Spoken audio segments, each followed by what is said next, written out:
Hi, this is Anna Imagination with a Healing Garden, and welcome to Shifting Perspectives. If you are new to my channel, I am a philosopher, psychologist, sociologist of 30 years, and that is my cat on the table deciding to take a bath right at this moment, ruffling papers. I think he's done for now. So, I want to talk about Samhain, and I want to talk about the Greek word that I can't pronounce here, the Pleiades star. Specifically, Samhain. If you are new to my work, I'm going to give you a brief crash course on what I do. I say philosophy, psychology, sociology. I also have theater, writing, physics, music theory, dance, stage, literature, history, anthropology, Romanology. It's easier if I tell you what I haven't studied. But that being said, I have not studied astronomy yet. Actually, this is easier if I tell you what I have not studied. I have not studied astronomy. I have not studied astrology. I have studied almost every religion in the world that's ever existed, from mythology up to now, with the exception of the Akashic records, which I think is hilarious and impossible or highly improbable that I would miss the Akashic records of all things, and yet I did it. I blame the universe, who intentionally kept those away from me until recently. I have not studied chemistry, advanced mathematics,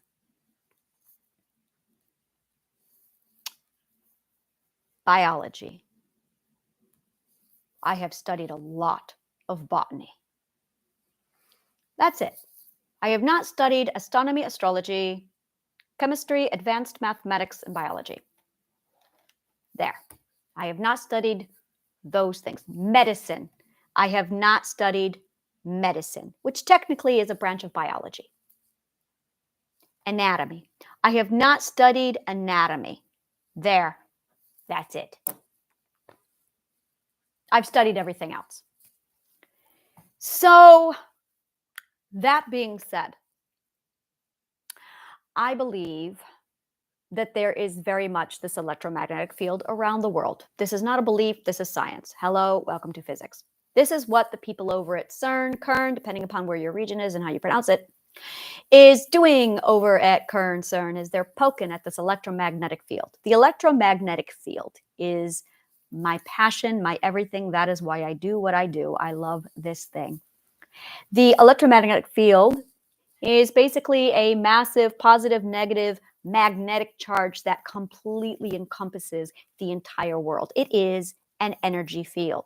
Now, in physics, we have things like kinetic energy, and we have several different categories of energy. One of my recent things that I've been dabbling around with is emotional energy, because I noticed that there was a positive and a negative charge with emotions. I also noticed that with the positive and negative charge, there is almost like a molecule or a nucleus of the emotional energy where there's a positive, a negative, and then there's a neutral emotion. And once you understand how emotions push, pull, move, ebb, flow, and you allow them, you stop controlling them, and you allow them the flux and the growth and the movement of the emotional energy, that they really behave differently than when you try and condense them and control them. I also believe that ADHD is the condensing of our emotions inside of us, so that our emotional energy, in an effort to shrink, takes that emotional energy and condenses it down into a set, tight, condensed ball of pure energy. And when you do that, energy vibrates, which is why a person with ADHD shakes a lot, moves around a lot, are feeling hyper energetic, because they have condensed their emotional energy down into a condensed ball of pure energy. And that's inside of them, because they had to control their energy so much to be invisible or to shrink, that they now have ADHD. To reverse that, I believe you have to release your emotions and let them flow and ebb like ocean waves, which is what the 10th perspective is all about. Getting back to this, though, I believe that the electromagnetic field is very much this thing, this single unit that's wrapped entirely around the entire Earth. It's not just the Earth, it's the entire universe. It's the thing. and that we are connected, all of us. We're standing on top of it right now. Now, if you look at the spinal cord and our brain, the base of our spinal neck, all of that is 100% an electrical current. It's literally the thing that electrical energy runs off of. That being said, a lot of the work that Einstein did and Tesla was reflected over the energy that was inside of the mind and the spinal cord and how it links to the electromagnetic field. Really fucking cool. So that also, this was something very interesting to me, was the hippocampus. Now, the hippocampus shrinks under trauma and abuse and a lack of education, and it grows when you become educated. So when you reach a certain level of education, your hippocampus becomes enlarged. I believe this occurs at the sixth perspective stage because at the sixth perspective stage, the hippocampus becomes large enough that suddenly you're picking up on the electromagnetic field of the world, which is really awesome. So suddenly you become like an energy charge, like a grounding rod, standing on top of the electromagnetic field where your electrical currents are going right up your spinal cord into your brain. And now you've got a hippocampus that's so enlarged, it's like an antenna that turns on. And now it's picking up on the frequency. But this frequency is completely linked to literally all the movement of the electromagnetic field with the energy and the planetary movements, which I am sure I will find when I start studying astronomy. Now, that all being said, if you are not in a good emotional relationship where you are ebbing and flowing with your emotions and allowing the emotions to move as they need to, because reminder, this is emotional energy that literally adheres to the same laws of kinetic energy and physics. Literally, it's amazing to see emotional energy actually following the exact same laws of physics. It's extraordinary. That when you start to allow the energy and the emotions to move and flow and ebb as they need to, suddenly you're in a completely different place with your emotions. So that when the full moon hits, when Mercury retrograde hits, you move with it because you're not trying to remain stagnant. You are allowing and accepting the change. So you are ebbing and flowing with the universe and the movement of the electromagnetic field. So now you have a choice. Do you want to follow the flow and the ebb of the energy, or do you want to conform to the expectations of society? Now you have a divide. You have a bunch of hippies. I love hippies. I am a hippie. All adhering to that sixth perspective, all going, yes, I have to go with the flow of the energy. And you have a lot of conformists who have not reached the educational level required to have their hippocampus turn on yet. So they are oblivious to the energy flow and the electromagnetic field and pull of the energy around them. Scientists can say to them, oh, there is something here. But the conformist, fourth perspectives and under, foundationals, can't feel it, literally can't feel it. Now, we have a way about us. We are highly prejudiced. And this is something that keeps coming back to us over and over again, is our prejudice. Our prejudice constantly pulls us at this place where we aren't accepting of anything different. And that's the way it is for foundationals. But the prejudice tends to go away the more educated you become. In fact, the more educated you become, the less prejudiced you become. And you see this happen around the seventh perspective when you become open-minded, which is actually a severe symptom of education. Closed-minded is a severe symptom of a lack of education. Now, this is the fun part. If you were to take a body, a human body, and drop it into a place like Lilliput, Compliments of Jonathan Swift, and you have all of these little people standing all over this giant mass that is so big that they can't even identify it, and you have person little Lilliputian at the head going, I got something over here, and it's really long and stringy, and it's pliable. And then you've got somebody over here at the foot going, I've got fungal growth and I have no idea what this is. I'm finding 5 separate mountainous digits, like hills. And then you've got somebody over in the armpit describing that location. You're going to end up with a lot of different variations. Now let's assume these little people, these Lilliputians, settle and build colonies on this massive body that is Gulliver. Time passes. Centuries pass, thousands of years pass. The person at the head is going to have their own culture. We're going to call it head culture. They're going to have their own religion. And the people who are located over at the toes are going to have their culture. Let's call it the toe culture. and the religious toe. And then over here at the armpits, we are going to have the culture of armpits and the religion of armpits. Now, they're not going to agree because they are only looking at their perspective depending upon where they are standing on the electromagnetic field that is Sir Gulliver. Now, time passes. Education starts to span out. We have another little individual by the name of Harold Bluetooth who comes along with an idea. Harold Bluetooth was a king of Norway in the petty kingdoms during the 9th century. And this was the problem in Norway. Have you ever looked at Norway? I've spent a lot of time in Norway. Norway has a unique characteristic to it that does not exist anywhere else on the planet. Norway is difficult terrain. It is the most difficult terrain in the entire world. Between the fjords and the mountains and the fjords, it's really difficult to manage the terrain of Norway. You have ocean, you have massive cliff that goes right from a mountain into the ocean. Mountains rise out of the ocean in Norway. This is absolutely difficult to navigate. You can't just on a trade route. It'll kill you. The best option they had was rivers, occasionally, not often, and trekking Jotunheim, literally one of the most ravenous mountain ranges in the entire area. And did I mention how fucking cold it gets in Norway? Because Arctic Circle, man.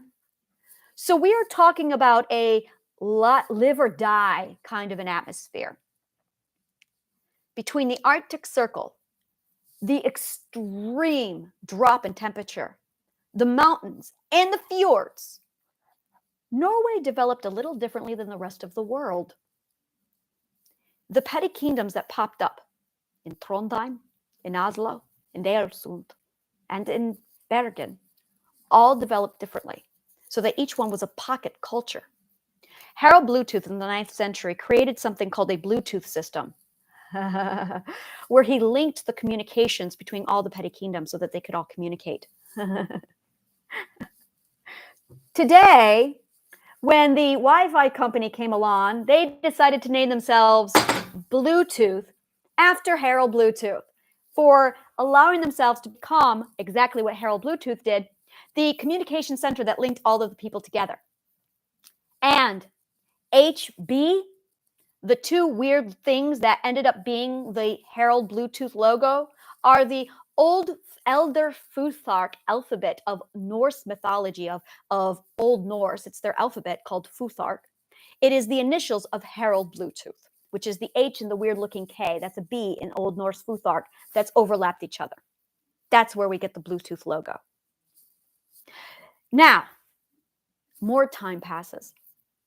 We're communicating now. Suddenly, we're not isolated by these pockets. Suddenly, the people in the armpit region can go, hey, you down at the toes, tell me about yourself. But we're not doing that because we're prejudiced. No, instead, we're declaring war on the toe people. So the armpit people start warring with the toe people.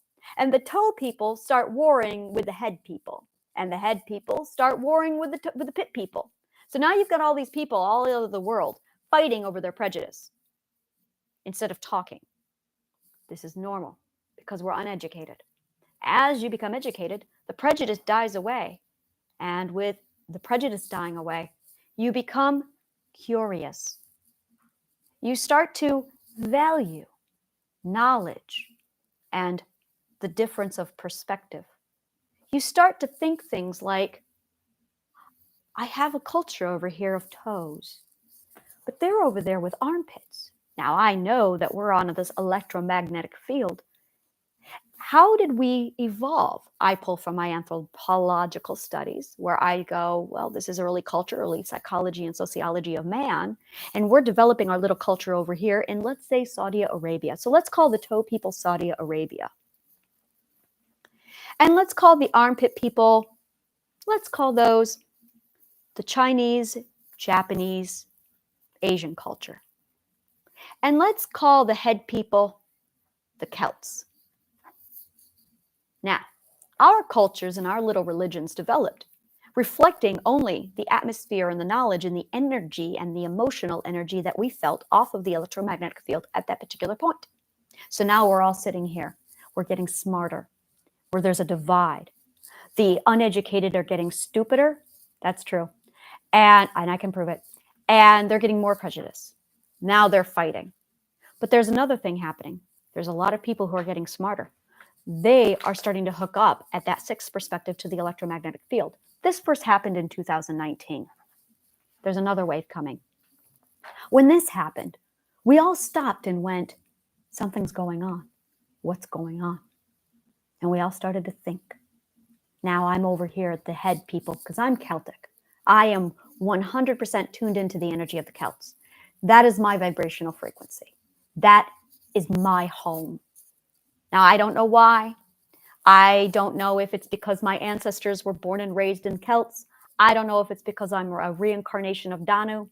I don't know if it's because my heritage actually is English, Irish, Celtic, Scottish, and Norwegian. I don't know. All I know is every time I see Norse, Irish, Scottish, any of that culture up there, the vibrational harmony in me just hums with harmony. This is my home. I am Celt. So I'm at the head of this creature thing. Now I'm calling down over to the toe region, Saudi Arabia. That's where the Akashic records come from. Now, every time anyone tells me anything about the Akashic records, it contradicts my Celtic energy. I go, no, that doesn't feel good to me. Please keep that over there. Now, I'm curious about it, and I'm going to learn and ask about it. But do not tell me that that is the energy. Not for me. I am a head person. I am way over here in the Celtic and Northern Ireland. I cannot be exposed to the Akashic records for a long period of time because that vibrational frequency is not my home. Now, you might vibrate with the Akashic records and you might hear my stories and you might go, ooh, your stuff is way off. Yes, because you are reporting from the toe or the armpit or the leg. I am reporting from this portion of the electromagnetic field. Now, the only way this is going to go anywhere is if we all sit down and we start comparing and talking about notes. Let's Herald Bluetooth this now. That's what I want to do. I would love to compare your vibrational frequency with my vibrational frequency, but I know where my home is. I am Celtic. Because every time I get any religion, every time I get any myth, anytime I get any information that comes and or is centered around Celtic and that region, oh, I hum. Now, there's something I noticed. I have a compatible thing over here with Spain. I really do. I really do. There is something going on between Ireland and Spain. In fact, there's a lot of Spanish culture that's found its way into the Celtic culture. There's a lot of Celtic culture that's found its way over into the Spanish culture. Very interesting. So I am compatible with Spanish culture. I am compatible with Latin culture. Very, very compatible. Likewise, I noticed that there's a lot of Irish people out there who are highly compatible with Latin and or Spanish people. Really interesting. And I'm going, wow, it's as if you are my dominant fifth chord or relative minor. Isn't that interesting? But when I look at it, it really looks like a harmonic chord, like a harmonic net. So there's like this definite frequency of physics and music theory happening here with this energy. Now I get it. Now the order of operations, when you look at emotional energy, is logic-based, stories, and then from the logic and the story comes emotional energy. From the emotional energy, that dictates our behavior. And then from the accumulation of our behavior, our emotional energy, and our logic, when those three things combine, we have, boom, our name. The problem is we've been calling ourselves names without having our behaviors, our emotions, or our logic being taken into account. Now that causes dissonance, the opposite of harmony.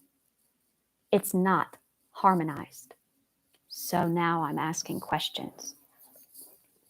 What if all of these different cultures, religions, mythologies are just data reporting from a different aspect of our beautiful Gulliver example of you are just reporting from the toe or the armpit or a different region. Well, I'm over here going, I'm on the head.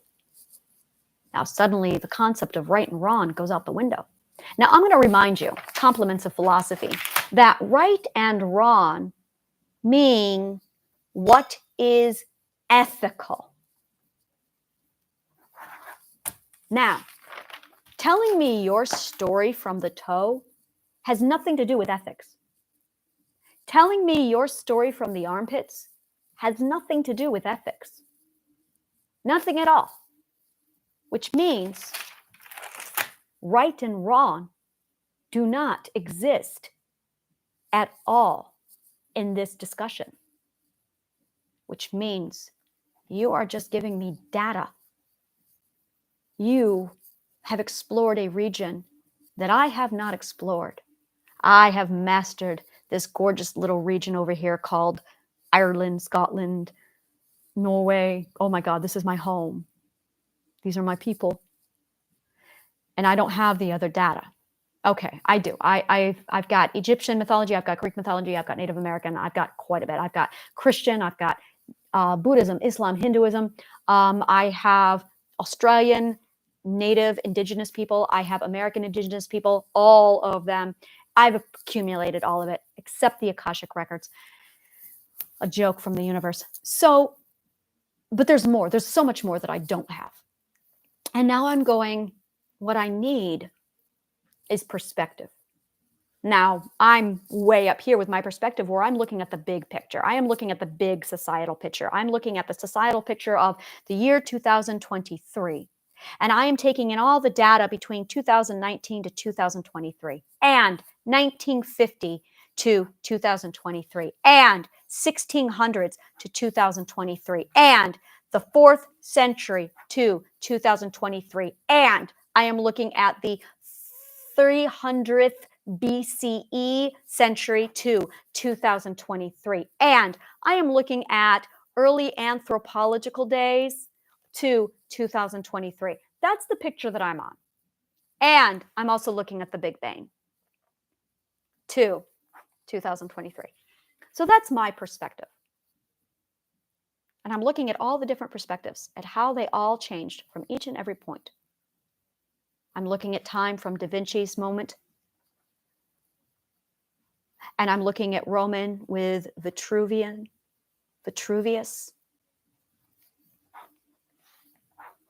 Oh, I see things. I'm looking at Hitler up to now. And I'm noticing things. And I'm drawing it all together and I'm drawing maps like crazy. I am mapping this thing out. And I'm seeing patterns like crazy. And I'm drawing all the patterns and I'm showing everybody, look, these are the patterns. This is where we're all going. This is where it's all heading. And because I can see all of this past, logically deducing into the year 2023, I also see where it's going.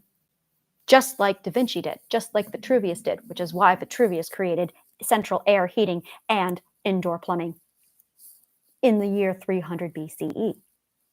And why Da Vinci invented the helicopter 500 years before it existed, because we can see logically where things are going to go in the future. It's not predicting the future. It's logical deduction. I first noticed this as a possibility when I was 12 years old reading Sherlock Holmes. It was Hound of the Baskervilles. Watson was looking at a situation and Sherlock came in. Watson gave his full theory of what happened, and then Sherlock came in and said, boom, boom, boom, this here. And Watson said, oh my God, you can predict the future. And Sherlock said, no, it's logic.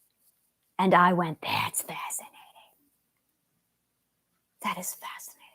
And then I made the manifestation wish, I want to be smart like Sherlock. Boom. So it's logical deduction.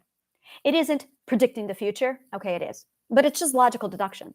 It's being able to see all of the dominoes lined up from the Big Bang Theory right up to where we are now.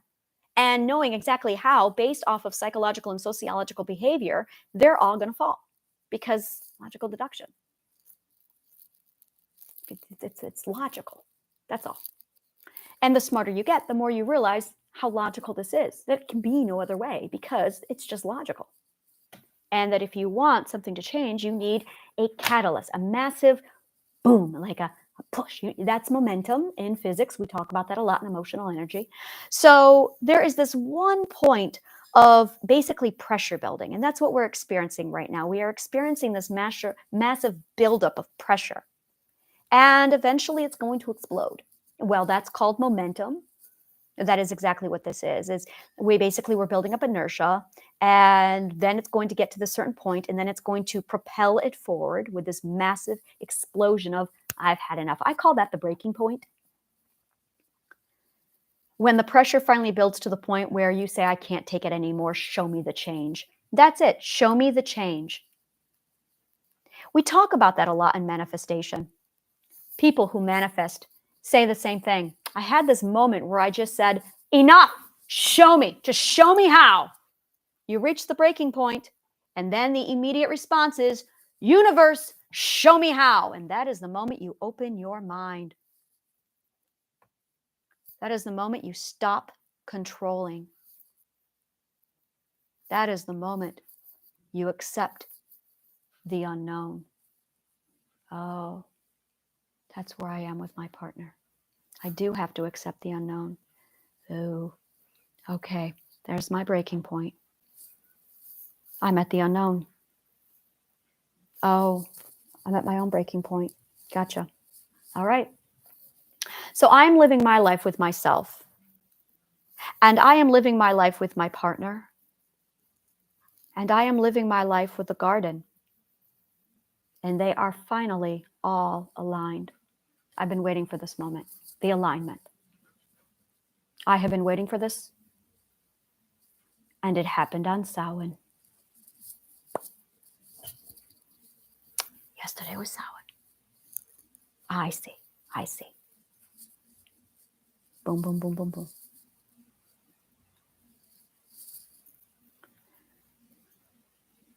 I don't practice Halloween because I live every day being exactly who I want to be. So when Halloween comes along and someone says, what's your costume going to be? My thought is, well, I am the BDSM powerhouse that I want to be. So much so that I retired it, and now it's just something I do for fun with psychology. I am my Fey goddess self, who I have claimed my authority and my power and the leadership role that I am taking with the garden. I am the philosopher who I want to be. So the need to dress up in a costume is now null and void because I live every day being who I do want to be.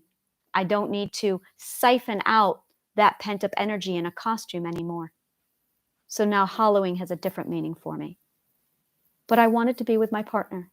He allowed. I asked. He said yes. I spent the day with him yesterday. And it was a breaking point.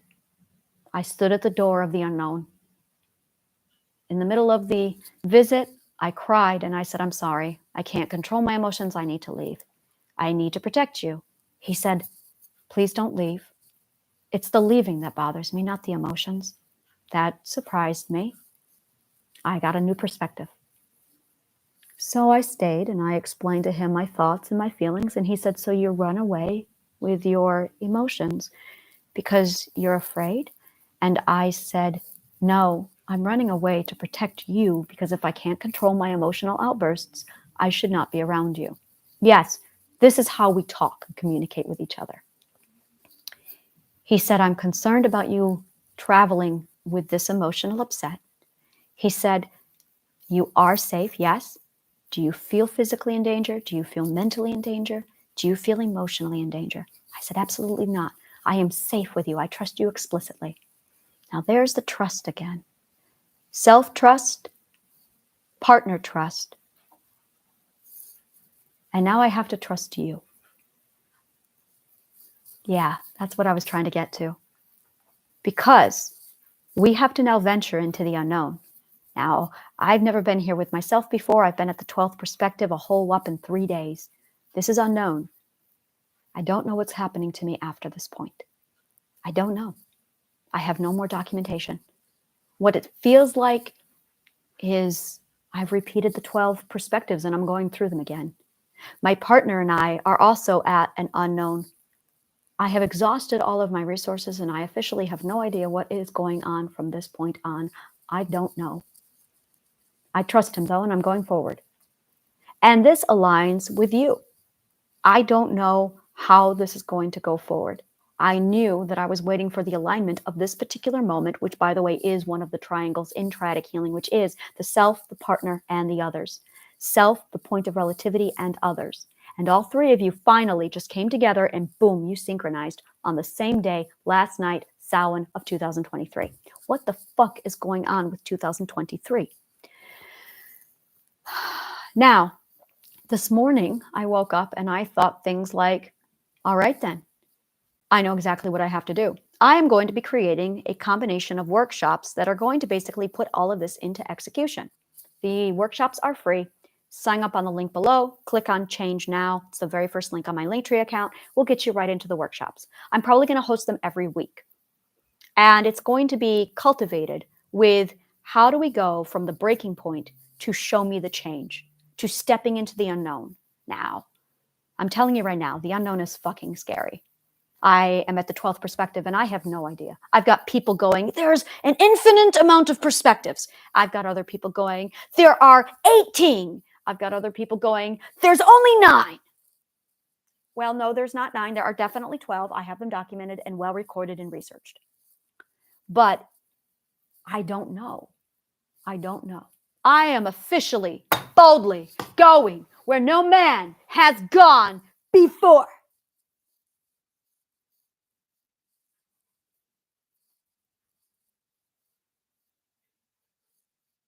And there is one prime directive.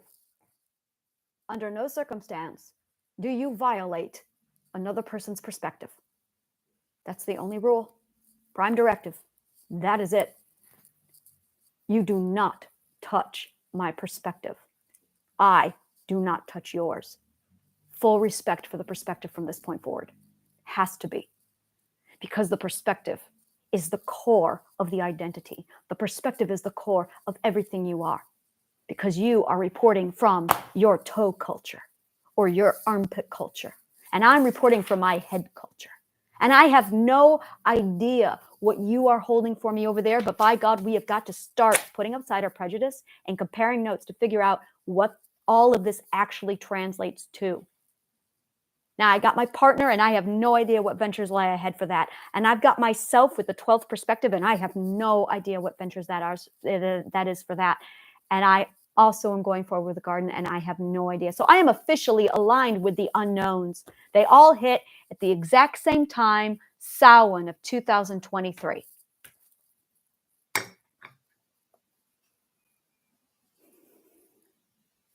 Samhain is my culture.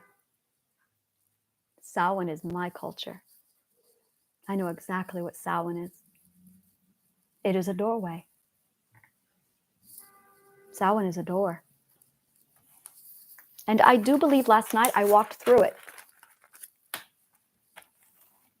But in order to walk through this door, you have to have triadic healing, 100% the philosopher's compass. You have to have the philosopher's compass to go through this door. Boom, there's the God code. By the way, this is why they had bards in Ireland. This is why they had, oh my God, St. Patrick is part of this. Oh my God, this is beautiful. The illuminated scripts are part of this. The illuminated scrolls are part of this. The Book of the Kells is part of this. Trinity Church is part of this. I don't know why, but it is. Trinity College is part of this. Trinity. It all keeps pointing back to Ireland. And I know, I know. Like I said, Ireland is my culture. So, which is why I called it triadic healing, is because everything was coming back on that 3. Something is going on.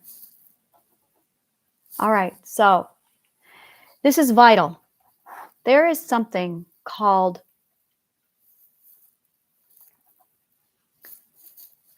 biased, subconscious bias. This is very important. Subconscious bias is when you hear information before you logically deduce it, and then you conduct research, and that research conforms to the subconscious bias. As a result, plausible deniability is the cure to subconscious bias. So when I say to you, do not give me the Akashic records, I mean, do not give me the Akashic records. Because right now I can claim plausible deniability. I have no idea what these things are. Don't tell me. Because right now I'm just using logical deduction. Because of subconscious bias, I have a subconscious right now that's completely clean of all Akashic records. The minute you start giving me Akashic records, you remove my plausible deniability, and you start contaminating my subconscious mind so that now subconscious bias is possible, which is why I keep saying to people, don't talk to me about the Akashic records. I am highly aggressive about learning anything about the Akashic records for this reason, because I have to get to where I'm going using only logic, nothing else. And if you give me parroted data from a pre-existing source, I'm not authoring anymore. I'll be copying. I can't copy. I have to author. Therefore, do not give me the Akashic records. So here's what I'm going to want to do.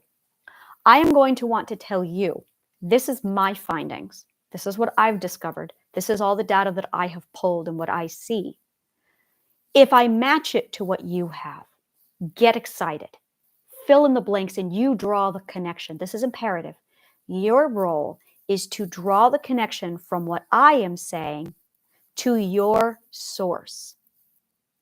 Under no circumstance can you prematurely give me the source, because then I will lose plausible deniability.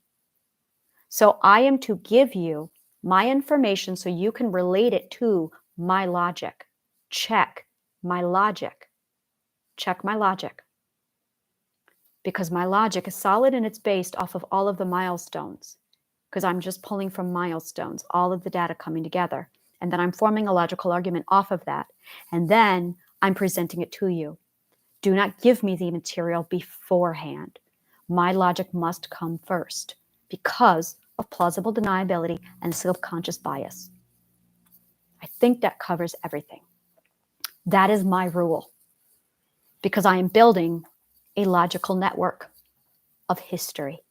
Do you understand what I'm doing? There. These are the words I've been trying to communicate for 10 months. I am building a logical network of history. And in order to do that, I must have plausible deniability and a lack of subconscious bias, which goes away the moment I learn shit. So it's really imperative that I not learn astrology yet. Oh, but it's soon, soon. It's soon. I have to finish this before I touch astrology. I have to finish this before I touch Akashic records. And I have to finish this before I touch something else. Something else. What else do I have to touch? I don't know. It's coming to me. I will find it. I don't think I have found it yet. Someone's going to bring it up and I'm going to be like, there it is. There's the lost subject. So I have astrology that I'm not allowed to touch yet. I have the Akashic records I'm not allowed to touch yet. And there is one more missing. Isn't it interesting that they both start with A? I wonder if the third one starts with A as well. Interesting. So I have a third topic that's X that will tie all of this again together. But again, I need plausible deniability and subconscious bias. So tell me nothing. So that being said, I'm going to go ahead and wrap it up here.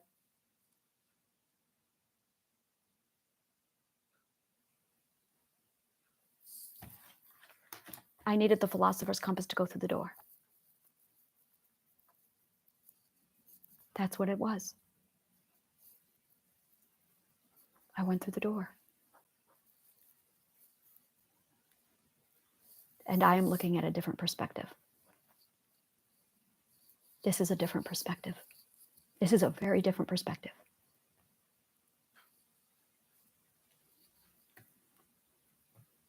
I can see I am mapping history.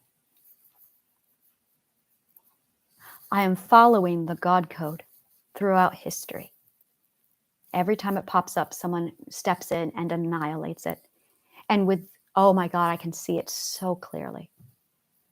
The God code map, I'm mapping history. I have finally enough information that I can logically fill in the blanks where the Christian empire completely annihilated evidence. And I can see right through their attempts now, and I can see it. So it's logically filling in the blank of history.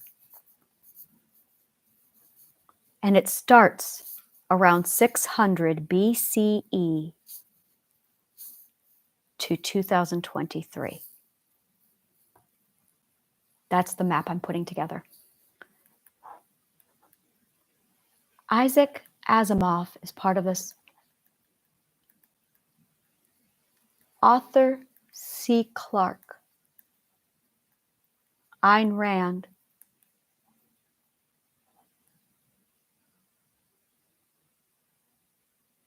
I was watching Foundation yesterday, a couple weeks ago, and there was an episode. And in the episode of Foundation, what was described was identical to my own logical conclusions. Isaac Asimov and I aligned in our theory. When someone aligns with my theory, that is a big green light. Isaac's work aligned with mine from the show Foundation. What she described in that show was spot on to what I experienced. Which tells me Isaac Asimov knew what I know. Is he still living? I don't know.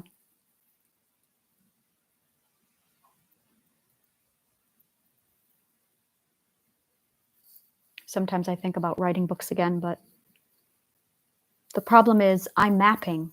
I'm a cartographer. I'm mapping. That's what I do. I can't stop mapping.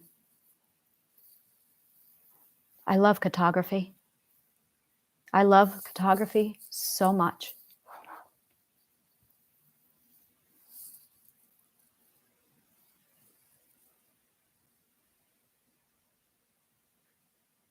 You know, more than an oral story, and I think that that's really what I am as a cartographer. Only I map our story. But in order to map, I have to explore. So I explore perspective and logic to map our society, our history, and our future.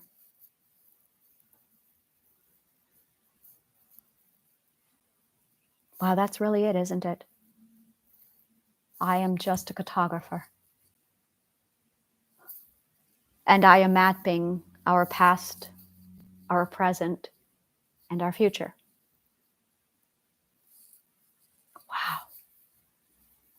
And I'm using the philosopher's compass to do it.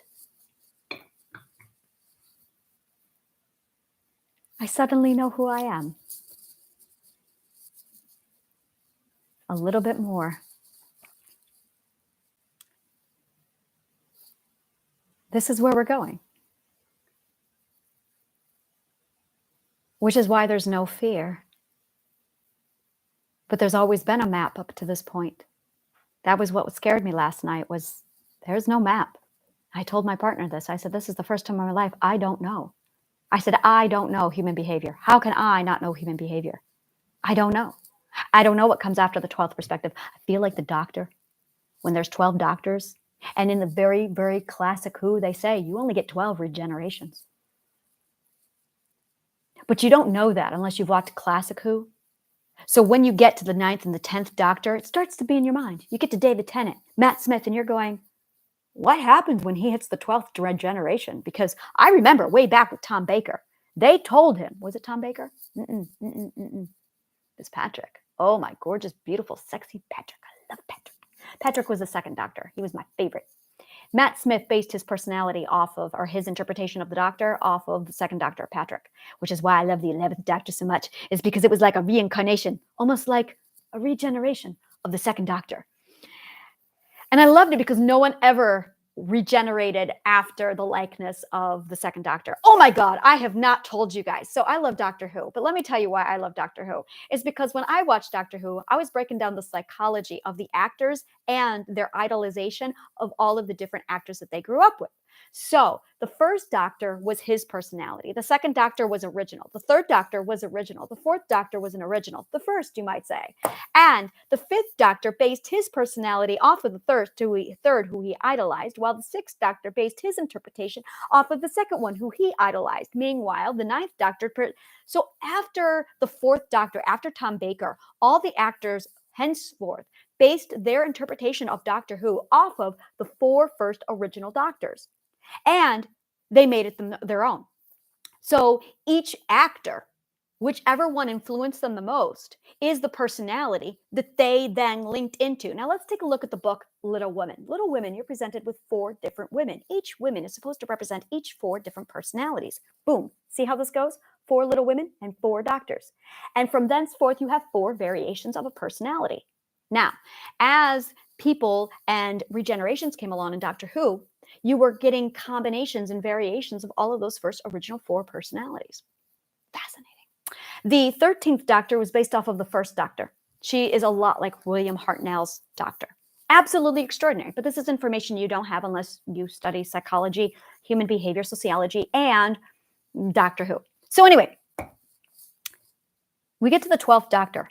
We get to the 11th Doctor, and we're really thinking, oh my God, what are they going to do after the 12? Because you're only allowed 12 regenerations. It's the show finally over.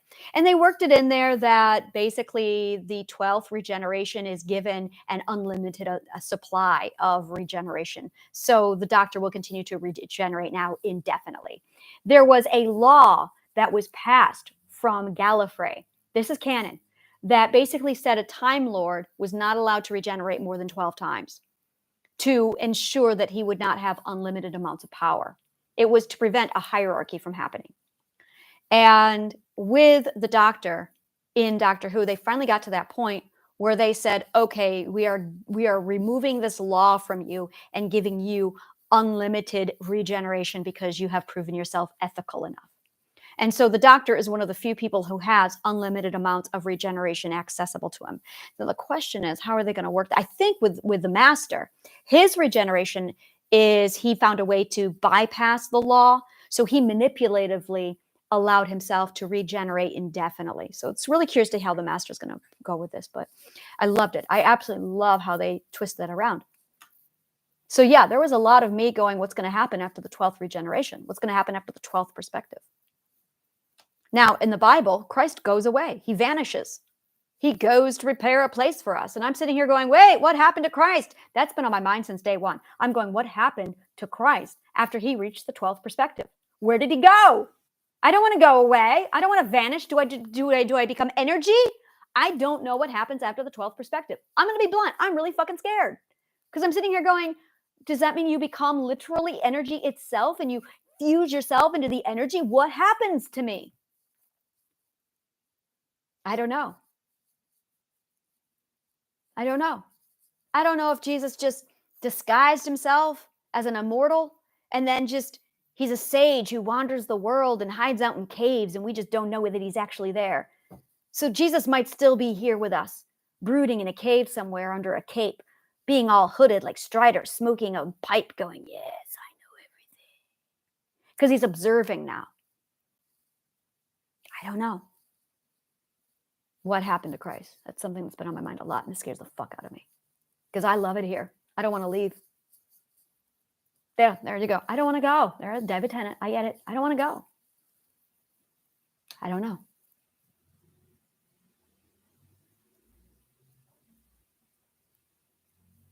The Bible was very vague about what happened to Christ after the 12th perspective. So every time I felt myself progress to the next perspective, I cried because my time here is up. And I don't want it to be up. Que será? We'll see what happens. So I'm hoping that these are just the 12 perspectives and I'm only going to complete one. Yes. And I do feel that way. I feel like ever since I've been in the 12th perspective, I've been back at one again. I am the beginning and the end. See? And there it is again. I am the beginning and the end, the Omega and the Alpha and the Omega, the first and the last. You know, and I can't get that off of my head because the worm of Ouroboros, I need to read that.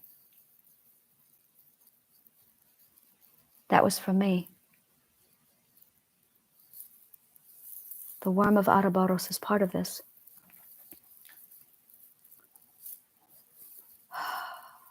This is all because I saw patterns in mythology when I was 12.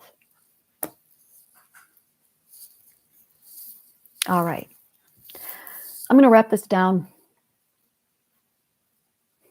If you love shit like this, like, subscribe, follow, comment below. Let me know what part of the show resonates with you.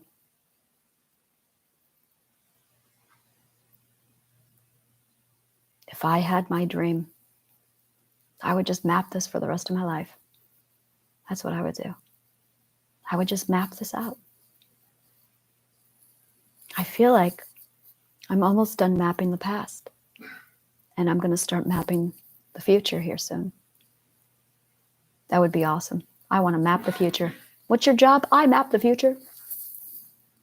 What do you do for a living? I'm a cartographer. Oh, what do you draw maps on? I map the future. You know, I dreamed this. I wanted this. I manifested. I said, I want to be an explorer and a cartographer when I grow up. I said these words. And I was so sad and depressed that there's nothing left to explore. And I hate space. I'm terrified of space. Terrified of space. Terrified of space. Because there's a lot of it. And I don't want to get lost. Which is why I got a compass. And then I watched The Truman Show. And he's like, I want to be an explorer. And they're like, oh, there's nothing left for you to explore. And I went, I know, right? I was so distraught. I was so upset. It was like, no, I want to be an explorer. I want to be this. I want to map out the future. I am a cartographer. That's what this is. I'm a cartographer of society. This is where we're going. And I can see it. And it's so exciting. And suddenly I'm at this place where I'm like, I officially am on my own now. Officially. That was yesterday. That was yesterday. Samhain. Samhain of 2023. The door opened and I walked through. And now I'm on the other side of it going, I am officially in the 12th perspective, which is also the first perspective. Don't ask me how. This is dimensional math. That's what I can tell you. 12 equals 1. That I don't know what that means. I just know that that's logical. 12 equals 1. I don't know why. And 11 equals 0, so to speak.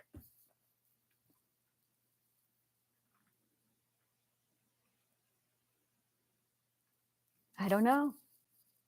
It feels logical. It feels good. It feels right. It gives me joy. 12 equals 1 and 11 equals 0. I don't know. I don't know what it means. And sometimes I think that this is a door. I've seen that before.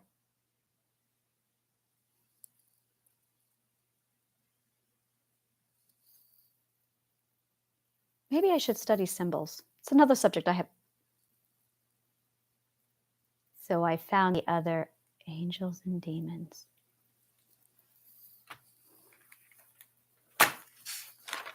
I bought a book a few years ago.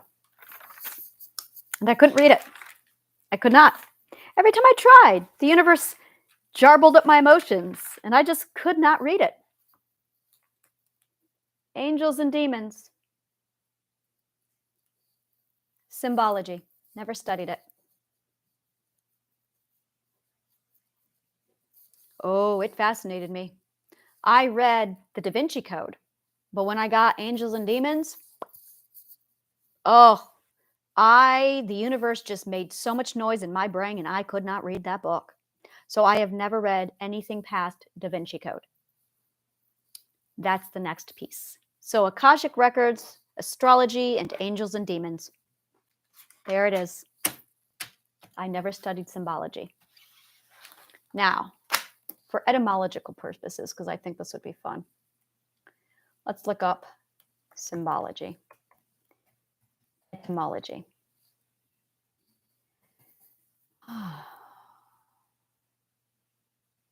Symbolism.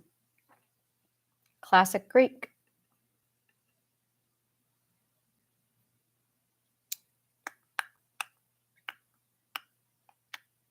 Sign of recognition. Use of words or images to symbolize specific concepts, people, objects, or events. Oh, yes. Symbology is going to be a big part of this. Contracted from symbology, from Greek, symbolon, token, versus ology. Ology means the logic of symbols. Ology, I don't know what dipshit said that ology means study of, but they are clearly somebody who did not study actual Latin or Greek. Logos or logi means logic, and this is one of the very first things that you learn in philosophy. So the person who defined the word ology means study of clearly never took philosophy, so they got the definition wrong. Logos or logi means logic of, not study of, logic of. So if you are studying oceanology, it is the logic of the ocean. Biology is the logic of bio. The logic of. It is not the study of, it is the logic of. The difference being is this: when you have the logic of something, study means to examine, logic means to reason. You should not be studying something. You should be applying logic to it. This is what philosophy teaches you. When you want to educate yourself on something, you have two options. You can study it, or you can logicize it. You can apply the logic. I did not study psychology. I logicized psychology. I did not study physics. I logicized physics. I did not study art. I logicized art. There's a difference. Your education is based off of study. Universities today base their information off of study. It is careful examination and dissection of. And you're doing so without applied logic, which means you are repeating, which means you are parroting. Logic puts you as an author in the driver's seat, where you build knowledge off of logical argument, hence logicizing. The difference? When you study something, you're just memorizing it through mimicry and patterned repetition and behavior, and you're not internalizing it. Logic is actually showing you the deduction from point A to point B, making it flawless, because you use logical fallacy to confirm its truth, which is why very recently, about a few weeks ago, a philosopher actually proved neuroscience over a neuroscientist, because the philosopher used logic to deduce the conclusion in the neuroscientist's own field of study. So it's like a versus, study versus logic. Big difference in results. So our entire culture right now is based off of studying. Alexandria based their knowledge off of logicizing. That's where I come from. See the difference. I'm not a genius.